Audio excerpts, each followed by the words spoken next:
kan guyyaa har'aa garuu adda kan taasisu naannoo Gambeellaa keessatti humni waraana bilisummaa Oromootiif addi bilisa baasaa uummata Gambeellaa waliin ta'uun lola geggeessaniin magaalaa Gambeellaa guutummaa guutuun sadarkaa jechuu danda'amuun to'atanii jiru. Sanarra darbee amma sa'aatii an bilbilu kanallee safaroota diippoon kuusaanii boba'aa jiruu fi waajjira pirezidaantiillee to'achuudhaafidha kan isaanii lola gochaa jiranii. Magaalaa Dambidolloo keessaa gandootarraa naannaa marfataarraa alaabaan dhaabbataatti jira. Viidiyooleen ba'anii agarsiisu kanneen magaalaa Gimbii keessaa bakkii neetworkiin hojjetu guutummaadhaa guutuutti to'atameera jechuun ni danda'ama. Lolli kun hin dhaabbanne sanaanis ammalleen sa'aatii 6 eegalee Naqamtetti illee magaalaa guddaa jalatti banamaa jira lolli kuni. Guutummaan lola kanaa walumaa gala opereeshinii ofiisaatii waraanni bilisummaa Oromoo yeroo barbaadetti labsee ittiin Oromiyaa walabaa mirkaneessuudhaaf gochaa jirudha. Uummati keenyas sanarraa ka'uudhaanii tumsa adda addaa gochaati jira. Daandilee ugguruudhaan wantoota garaagaraa odeessa waraana keenyaaf kennuudhaan gocha garaagaraa godheetu waraana isaa deeggaruutti jira amma. Hayyee meegaa bakkoota tokkotti immoo ennaa uummanni daandii irratti bahee dhaabbatullee keessumattuu jaalala waraana bilisummaa Oromootiif qabuuf jecha gara waraana bilisummaa Oromootti fiiganii suuraa fa'aa wajjin ka'uudhaaf tattaaffii akkasii ennaa isaan godhantu dhagahamaa jira jedhama.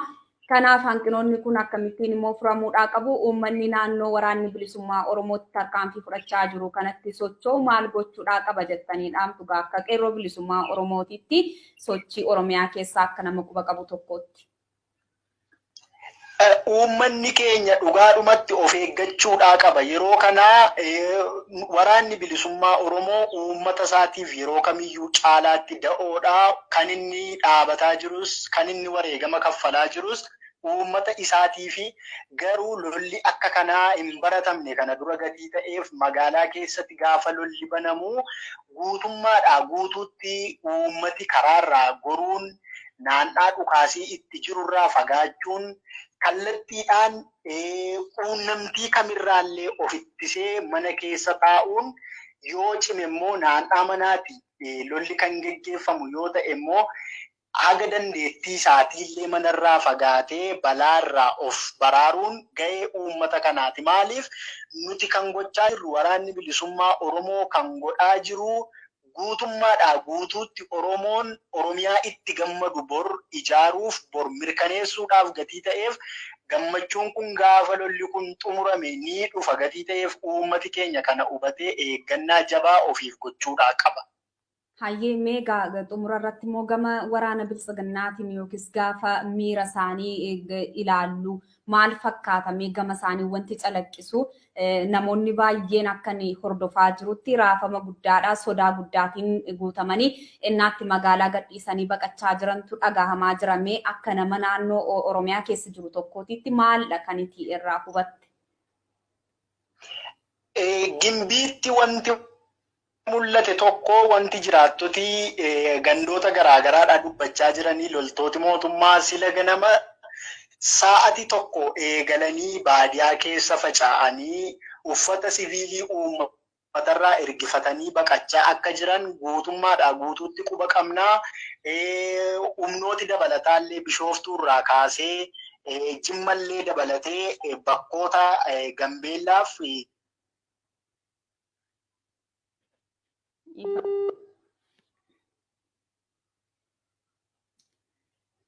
Hayyee egaa daawwattoota fi hordoftoota Keelloo Miidiyaa tariitii rakkoo konnekshinii natti fakkaata.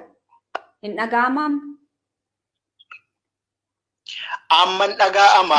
Humni waraanaa magaalaalee sanarra ture kan duraa jechuudha. Guutummaa guutuutti kan jedhamu Wallagga Lixaa keessaa baqataa akka jiranidha. Amma jiraattoti guutuudhaa guutuutti dubbataa kan jiranii jechuudha. Hayyee egaa uummata Oromoo bakka biraatiittis yeroo ammaa akkuma akka miidiyaatiitti quba kanan qabu bakka waraanni bilisummaa Oromoo hin ejjetiin Oromiyaa keessa hin jiru faanasaa yeroo ammaa kana bakkoota adda addaatti sochii gurguddaa akka inni taasisaa jiru yeroo adda addaatti gabaasni nu qaqqabu kan akeekudha. Mee dhaamsa waan kun itti fufiinsaati yookiis immoo sochiileen akkasii akka hin danqabnee fi dhaamsa sichi bakkoota ta'uu malu jedhamaniitii fi uummanni Oromoo akkamitti of qopheessuudhaa qaba kan jedhu dhaamsa yoo qabaatteef carraasii kenneen xumura. Uummati Oromoo akkuma kana dura gochaa ture waraana isaa cinaa daran dhaabachuudhaa qabaa. Itti dabalaan immoo kan inni gochuu qabu sochii diinaa ugguruuf sochii diinaa dursee saaxiluu irratti uummati keenya dammaqiinsaan xiyyeeffannoo guddaatiin hojjechuu qaba. Sababni isaatis yeroon kun yeroo murteessaadha. Yeroo Oromoon akka sabaatti itti ol ka'ee dhaabatu yookiin yeroo Oromoon akka sabaatti itti cabee impaayera kana jalaa buluudhaaf dirqamu waan ta'eef yeroon kun yeroo murteessaa waan ta'eef Oromiyaa golee kam keessatti iyyuu bakka waraanni bilisummaa Oromoo sochii gochaa jirutti uummati Oromoo qindoominaan odeeffu sochiiwwan diinaa ugguruu irratti xiyyeeffachuu qaban jedhaa kanuma dhaamsi kiyya galatooma. Hayyee odeessaa nuu kenniteef guddaa galatoomi. Hayyee ulfaadha. Daawwattoota fi hordoftoota Keelloo Miidiyaa akkuma dhaggeeffattan Oromiyaa keessatti sochii waraanni bilisummaa Oromoo taasisaatii jiru kaduraa caalmaatti sochii guddaadha. Raafamni mooraa biltsiginnaa keessatti guyyaa har'aa kana uumamee waan laayyooti miti waan guddaadha jechuudha. Akkasumallee waraanni adda bilisa baasaa Gambeellaa gama kanaatiin sochii gurguddaa taasisaa jira. Ibsi gama mootummaa naannoo sanaatiin illee bahee jira. Akkasuma isaanis ibsa baasanii jiru. Sochiin kun kan taasifamu gama mootummaa abbaa irree irratti malee uummata meeshaa maleeyyii waan hin taaneef isin tasgabbii godhadhaa kan jedhu dhaamsa dhaamanii jiru. Gama mootummaa isaaniitiin immoo faallaa sanaatiitti nuti kanneen shororkeessitoota irratti malee isin irratti xiyyeeffannoo qabnu kan jedhu yaadota akkasiidha kan guyyaa har'aa kana irraa dubbatamaa jiru. Taateen guyyaa har'aa yookiis immoo tarkaanfiin guyyaa har'aa Oromiyaa keessatti fudhatamaa jiru kuni yeroo adda addaatti namoonni yaadota garaagaraa dubbatu turan keessumaayyuu waraanni bilisummaa Oromoo eessa jira eessa gahee jira sagalee waraana bilisummaa Oromoo dhagahaan jirru kan jedhu. Akka nama miidiyaa tokkootiitti egaa waraanni bilisummaa Oromoo dhugaa dubbachuuf waggoottan 3 kana dhaabbataadhaan lola kan inni gaggeessaa ture waraana biltsiginnaa waliitiin. Waraana biltsiginnaa waliin qofaas immoo miti waraana humna addaa naannoo Amaaraa irraatii gara uummata Oromootti bobba'e illee uummata Oromoo irraa qolachuudhaa fi waan laayyoo miti jechuudha. Waraanni bilisummaa Oromoo waan inni taasisaa ture akka miidiyaatti kan nu qaqqaburraa kanan dubbadhu jechuudha. Inni kun egaa yeroo ammaa eessa gahan jedhamuudhaan kan dubbatamaa ture eessa jiru kan jedhamaa ture yeroo ammaa iddoo ga'aniif sadarkaa irra gahanii bifa viidiyoodhaan illee yoo agartaniittu ta'e bifa suuraatiin amma akkuma beekamu toora feesbuukii irratti yookiis immoo viidiyoo finne asirra galchuu kan nuyi hin dandeenye dhaabbanni feesbuukii yeroo adda addaatti uggura garaagaraa nurra kaa'ati kan inni ture.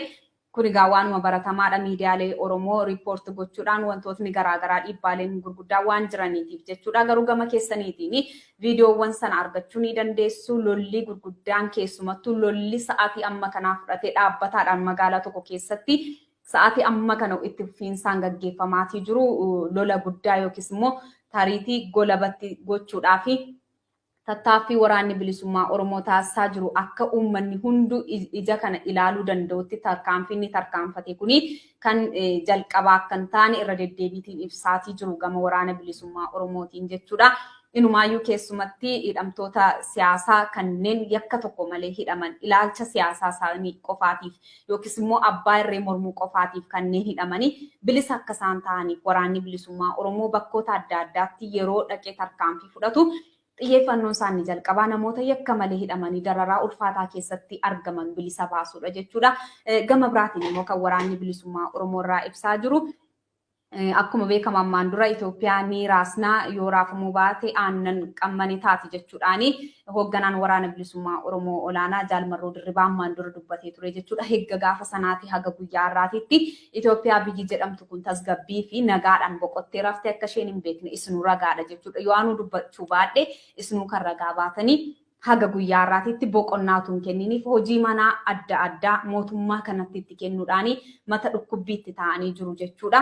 Inni kun egaa waan qabatamaa lafa jiru waan waraanni bilisummaa Oromoo irraatii uummata Oromoo boqonnaa haaraatti ceesisuudhaaf yookiis immoo biyya nagaa taatee biyya yeroo hundumaa boo'ichiif gadadoon irratti hin jiraanne biyya ola deemaanitti hin citne keessumattuu magaalaa Dambidolloo keessatti immoo akkuma beekamu bara biltsiginnaa kana keessatti taateewwan ta'an muraasa yoon isin yaadachiise amma waraanni mootummaa addababaa itti baasee Amaanu'eel Wandimuu ajjeesutti jechuun dugda duubatti harka hidhee ija uummata sana duraatiitti gocha sukkanneessaa raawwate guyyaa har'aa garuu waraanni bilisummaa